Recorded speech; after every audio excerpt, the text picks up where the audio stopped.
I get a phone call from Antonio Inoki. Antonio Inoki at the time was the head of New Japan Pro Wrestling. He was also a very active political figure in Japan at the time. He was a member of what was called the Japanese Diet, which is similar to, in the U.S., similar to a senator.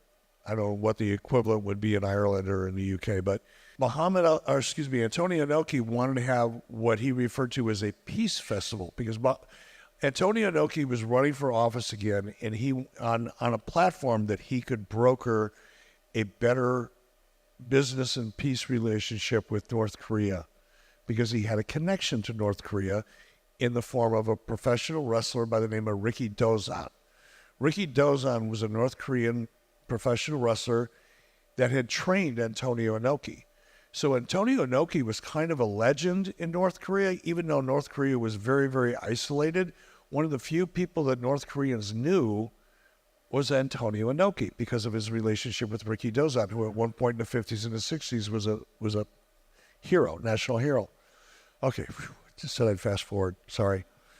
So I get a phone call from Antonio Inoki, and he said, Eric, do you think you could get Muhammad Ali to come over to North Korea to be a part of a peace festival? Inoki's idea was to have a peace festival in North Korea as a way of bridging the cultural gap. So Antonio Inoki wanted to have a professional wrestling show where it would be New Japan, the #1 wrestling company in Japan, against WCW, at the time, the #1 wrestling company in the U.S. Close to it. Probably not at that point, but close to it. And he wanted to know if I could bring Muhammad Ali. So I got a hold of Muhammad and immediately agreed to it, because Muhammad Ali was there's nobody I admire more, by the way, than Muhammad Ali. He is my hero. And he had such a big vision. And he was excited to be able to go over and speak to a culture of people that he didn't think even knew who he was. They did. Anyway, in my mind, I'm thinking, wait a minute, this is North Korea. We're not even allowed as Americans to go there. They're on the do not go there list. As an American citizen, it was illegal for me to even go to North Korea.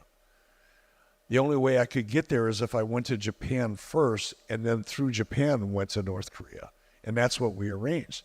So I got together a group of wrestlers, and I said, look, here's the deal. We're going to Pyongyang. We're going to go wrestle in Tokyo for a couple of nights. And everybody loved doing that because Japan is fun. And then we're going to go to Pyongyang, North Korea. And half the crew went, where's that? The other half went, you. I'm not going there.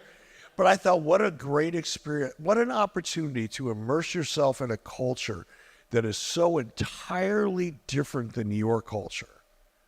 And I firmly believe, as I'm sitting here tonight, that makes the world a better place. You know, if we all live in our own little bubble and we only believe what we believe, or we only experience what we experience, what leads you to believe what you believe, you're pretty isolated. And I've always thought that way from the time I was a little kid sitting in the schoolroom looking out the window, imagining being on a ship sailing around the world. So I said, yeah, I'll do that. I didn't ask Harvey Schiller, my boss. I didn't tell anybody at Turner Broadcasting. I didn't ask for permission, because Ric Flair told me one time, don't ever ask for permission, kid. Beg for forgiveness. Because if you ask for permission, they're going to tell you no. Just beg for forgiveness after you do it. Hopefully it'll work out. I went, yeah, that'll work. So I went there, and it's one of the things I am to this day most proud of.